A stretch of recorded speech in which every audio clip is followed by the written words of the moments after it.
آگے اللہ فرماتے ہیں الذی بارکنا حولہ، اس مسجد اقصی جس کے ارد گرد ہم نے برکتیں رکھی ہیں. ارد گرد چونکہ سرزمین شام ہے تو اس میں اللہ نے برکتیں رکھی، دنیاوی برکتیں بھی رکھی ہیں اور روحانی برکتیں بھی. روحانی برکتیں یہ ہیں کہ جتنے پیغمبر اس سرزمین میں آئے کسی دوسری زمین میں نہیں آئے، اور جتنے پیغمبروں کی وہاں قبریں ہیں سرزمین شام میں اور بیت المقدس میں، اتنی قبریں پیغمبروں کی کہیں نہیں ہیں، کسی اور جگہ پہ اتنی قبریں نہیں ہیں. اور دنیاوی برکتیں کیا ہیں کہ وہاں کی پیداوار، وہاں کی ہوا وہ بہت صحت کے لیے مفید ہے. انار، وہاں کا زیتون، وہاں کی انجیر، یہ ساری ایسے برکت والے پھل اللہ وہاں پیدا کرتا ہے اور بہت وافر مقدار میں. میں ترکی کے میں شام کے بارڈر تک گیا ہوں. پہلے تو شام کا علاقہ بہت وسیع تھا، تو یہ تو اب جو شام ہے یہ تو تھوڑا سا رہ گیا. نبی صلی اللہ علیہ وسلم کے دور کا جو شام ہے وہ تو بہت وسیع رقبہ تھا. تو وہ ترکی کے بارڈر پہ جب آپ جاتے ہیں اور شام کی سرزمین ملتی ہے تو آپ کو اندازہ ہوتا ہے وہاں کی ہوا میں ایک خاص قسم کی ایک محسوس ہوتا ہے انسان کو اپنی صحت، اور ایک خاص قسم کی خوشبو محسوس ہوتی ہے. اور زیتون بہت کثرت سے پیدا ہوتا ہے، انجیر بہت کثرت سے پیدا ہوتا ہے، انار بہت کثرت سے پیدا ہوتا ہے. وہاں کے لوگوں کی صحتیں، ان کے چہروں کی فریشنس وہ صاف بتا رہی ہوتی ہے کہ اللہ نے زمین میں جسمانی برکتیں بھی بہت زیادہ رکھی ہیں. اور علماء نے لکھا ہے کہ اللہ نے جب یہ بتایا نا کہ مسجد اقصی کے ارد گرد برکتیں، تو اس سے خود بخود یہ ثابت ہوتا ہے کہ جس مسجد کے مبارک ہونے کی وجہ سے اس کے ارد گرد اتنی برکتیں ہیں تو خود اس مسجد میں کتنی برکتیں ہوں گی. تو وہ مسجد بہت زیادہ برکت والی ہے. تبھی حدیث میں آتا ہے کہ جو مسجد حرام میں نماز پڑھتا ہے اسے 1,00,000 نمازوں کا ثواب ملتا ہے، اور جو مسجد اقصی اور مسجد نبوی میں نماز پڑھتا ہے اسے 1,000. اور بعض روایات میں آتا ہے مسجد اقصی میں 50,000 اور مسجد نبوی میں 1,000. اور یہ بھی رسول اللہ صلی اللہ علیہ وسلم کی صحیح حدیث ہے، لا تشد الرحال الا الى 3 مساجد، کہ سفر کیا جائے گا صرف 3 مسجدوں کی طرف. کیا مطلب؟ وہ سفر جو بنیت عبادت ہو، بنیت عبادت یعنی 3 مسجدیں ایسی ہیں جن کی طرف سفر کر کے ان مسجدوں کی زیارت کرنا ہی عبادت ہے. ویسے تو کوئی بھی مسجد ہو آپ ویسے دیکھنے کے لیے چلے جائیں، اس کو سفر کر کے بھی انسان جا سکتا ہے ویسے ہی دیکھنے کے لیے بھئی مسجد کیسی بنی ہے، خوبصورت ہے یا نہیں. لیکن اعلی وجہ تقرب، یعنی وہ سفر جو بطور عبادت کے ہوگا، ان میں صرف 3 مسجدیں ایسی ہیں جن کی طرف زیارت کے لیے سے جانا ہی بذات خود شریعت میں مقصود ہے اور ایک عبادت ہے، اور ان میں جا کے نماز پڑھنے کی اضافی بہت زیادہ فضیلت ہے. تو وہ 3 مسجدیں ہیں آپ نے فرمایا، ایک مسجد حرام، ایک مسجد اقصی اور ایک مسجد نبوی. تبھی مسلمان جب تک مسجد اقصی آزاد نہیں تھی تو مسلمان مسجد اقصی بھی سفر کر کے جایا کرتے تھے، مسجد حرام بھی، اور مسجد نبوی تک تو الحمدللہ اب بھی جاتے ہیں. اور اللہ سے ہم دعا کرتے ہیں کہ اللہ تعالیٰ مسجد اقصی کو دوبارہ آزاد کرائے تاکہ ہمیں بھی وہاں جا کے نماز نصیب ہو اور مسجد اقصی کی ہمیں بھی زیارت نصیب ہو. یہ ہر مسلمان کی تمنا ہے، اور بہت سے لوگوں کو اللہ نے یہ توفیق دی ہے، وہاں جاتے ہیں، اور بہت سے لوگ اس زیارت سے محروم ہیں.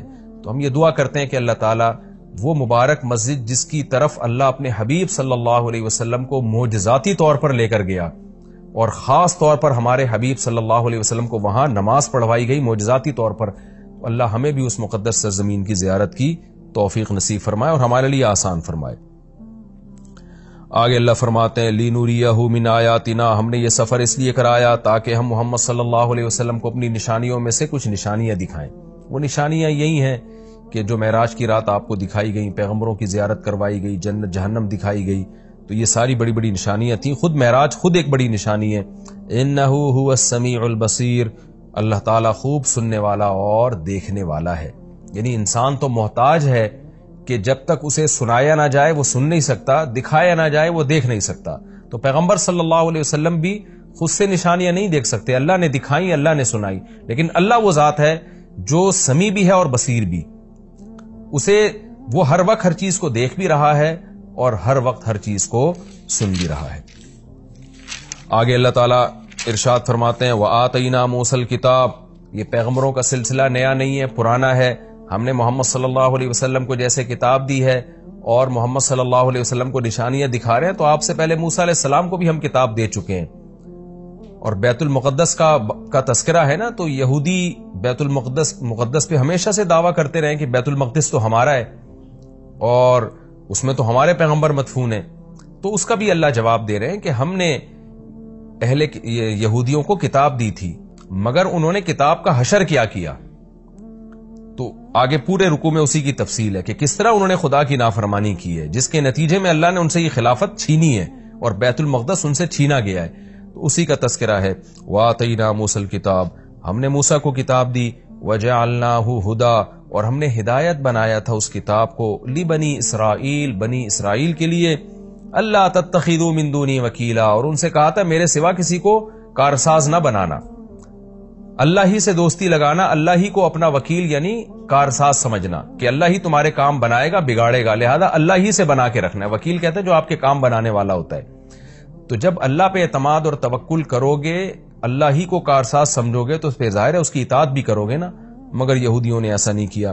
آگے اللہ خطاب کرتے ہیں ذریۃ من حملنا مع نوح، اے وہ لوگو جن کو ہم نے نوح کے ساتھ سوار کیا تھا، اے ان کی ذریت، یعنی اللہ تعالی ہم سب سے، پوری انسانیت سے خطاب کر رہے ہیں کہ تم وہ لوگ ہو جن کو ہم نے نوح کے ساتھ کشتی میں سوار کیا تھا، ان کی اولادیں ہو تم۔ نوح علیہ السلام کے ساتھ کشتی میں بہت سے لوگ سوار ہوئے تھے، ان میں نوح علیہ السلام کے 3 بیٹے بھی تھے، حام، سام اور یافس، جن کا نام بیان کیا جاتا ہے۔